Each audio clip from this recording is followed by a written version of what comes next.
자, 환란 가운데 도우신 하나님이라는 제목 가지고 우리 속장 교육 시작하도록 하겠습니다. 오늘 열왕기상 17장 9절부터 13절까지 말씀입니다.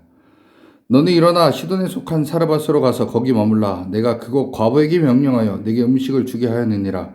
그가 일어나 사르밧으로 가서 성문에 이를 때 한 과부가 그곳에서 나뭇가지를 줍는지라. 이에 불러 이르되 청하건대 그릇에 물을 조금 가져다가 내가 마시게 하라. 그가 가지러 갈 때에 엘리야가 그를 불러 이르되 청하건대 내 손에 떡 한 조각을 내게로 가져오라. 그가 이르되 당신의 하나님 여호와께서 살아계심을 두고 맹세하노니 나는 떡이 없고 다만 통에 가루 한 움큼과 병에 기름 조금뿐이라. 내가 나뭇가지 둘을 주워다가 나와 내 아들을 위하여 음식을 만들어 먹고 그 후에는 죽으리라. 엘리야가 그에게 이르되 두려워하지 말고 가서 내게 말한 대로 하려니와 먼저 그것으로 나를 위하여 작은 떡 한 개를 만들어 내게로 가져오고 그 후에 너와 내 아들을 위하여 만들라. 아멘. 자, 지난번에 이거 말씀드렸었어요. 그리 시냇가입니다. 정말 이렇게 울창한 나무들이 이렇게 있고 시내가 이렇게 흐르는데요. 이곳에서 이제 엘리야가 먹고 마셨습니다. 마시는 거 물 마셨고 그 다음에 까마귀가 고기를 갖다 줘서 그걸 먹었어요. 그런데 이때 이게 모두 이제 먹을 것이 끊어질 때 하나님께서 말씀하십니다.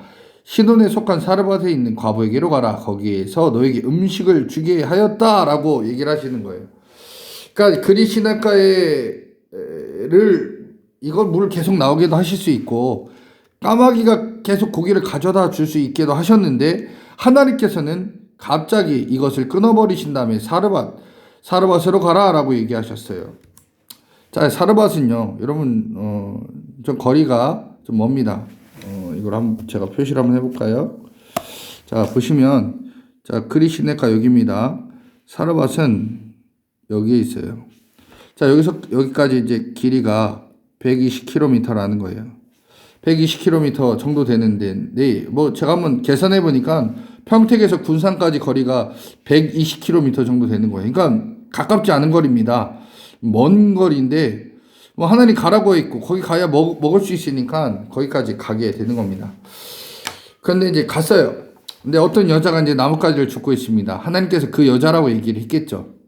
그 여인에게 이제 얘기합니다. 그릇에 물을 떠서 가져달라라고 했는데 뭐 이것만 해도 솔직히 좀 미안하죠. 모르는 여자한테 물 갖다 달라는 게 뭐 이거 당연한 건가요?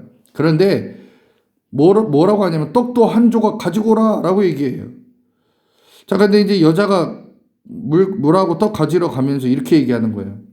내 통에 가루 한 움큼하고 기름 조금 있는데 지금 죽고 있는 나뭇가지 가져다가 불 떼져가지고 나와 내 아들이 먹을 음식 그거 먹고 죽으려고 그렇게 했다라고 그 여인이 얘기를 합니다. 여자는 먹고 죽으려고 했고 엘리야는 뭐라고 했냐? 죽어. 너도 먹어라 라고 얘기한 거예요. 그러니까 여러분 생각해 보세요. 가루 한 움큼 해봤자 얼마나 되겠어요. 기름 조금. 그러니까 여자 먹고 죽는 거는 가능할 수 있지만 엘리가 말하는 것처럼 죽어 먹는 거는 힘들어요. 가루 한 움큼 가지고 무슨 3명이 어떻게 먹습니까? 근데 이거는 믿음의 행위라는 거예요. 네가 믿는다면 나도 먹을 수 있고 너희들도 먹을 수 있게 하나님께서 인도하신다라는 거예요.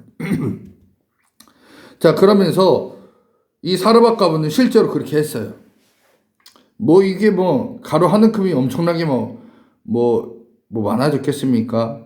근데 믿음으로 그 사르밧 과부가 그걸로 떡을 만드니까 이 떡을 또 이루고 더 늘어나게 됐다는 거예요. 이게 보면 우리가 오병이어의 기적과 비슷하죠. 하나님 말씀으로 보리떡 5개 물고기 2마리로 5,000명을 먹였던 그 사건 비슷한 이야기입니다. 열왕기상 7장에 보니까 엘리야가 이제 축복의 메시지를 던져요.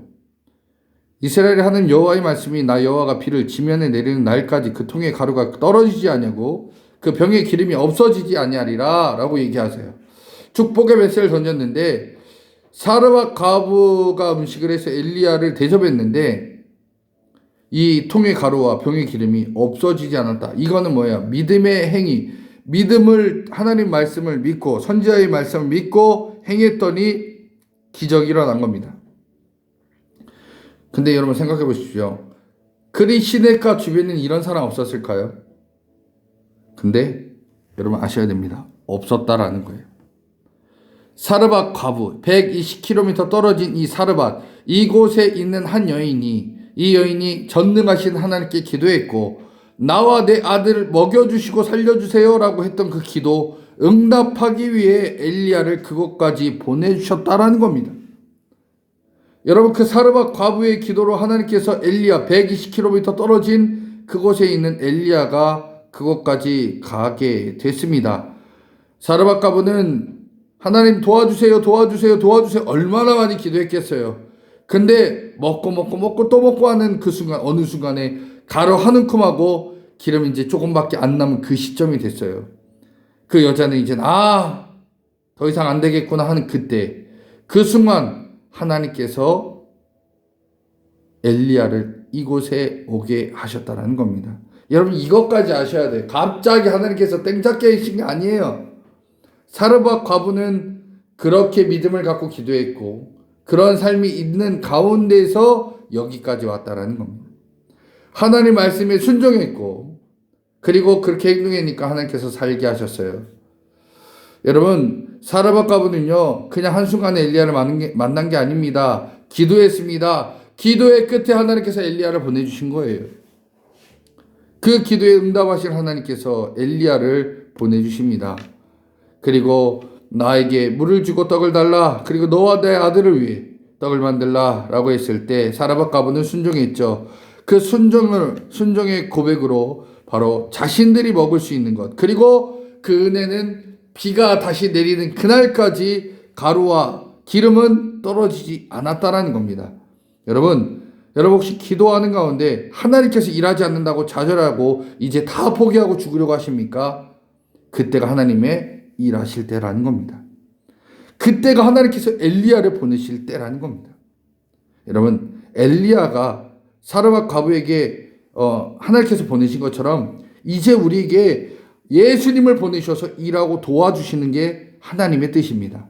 내가 기도했을 때 하나님께서 잊어버리고 넘어가는 게 아니라 응답할 때는 언제냐? 내가 벼랑 끝에 있을 그때다라는 거예요.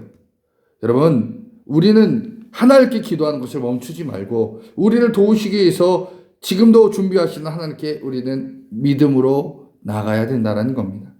그분은 우리 아버지시고 전능한 하나님이십니다. 못할 것이 없으신 하나님이십니다. 그 하나님 절대로 여러분들을 버리지 않으십니다. 시편 46편 1절에 하나님은 우리의 피난처시오 힘이시니 환난 중에 만날 큰 도움이시라 라고 얘기합니다. 하나님은 여러분들의 피난처입니다. 나의 힘이십니다. 환난 가운데 큰 도움을 주시는 하나님이십니다. 그 하나님 말씀이 지금도 그대로 일어나길 소망합니다 하면서 기도하십시오. 하나님의 말씀대로 나의 환난 가운데 도우시는 하나님의 일하심을 내가 경험하고 찬양하게 하옵소서. 예수님의 이름으로 기도합니다. 아멘. 이렇게 여러분 선포하면서 기도하십시오. 하나님은 여러분들의 피난처고 힘이시고 환난 가운데 도움을 주시는 하나님이십니다. 그 말씀대로 되기를 소망합니다. 기도할 때 그 기도대로 하나님은 역사하십니다. 그 하나님 만나는 귀한 믿음의 종, 하나님의 종들 다 되시기를 간절히 축원합니다.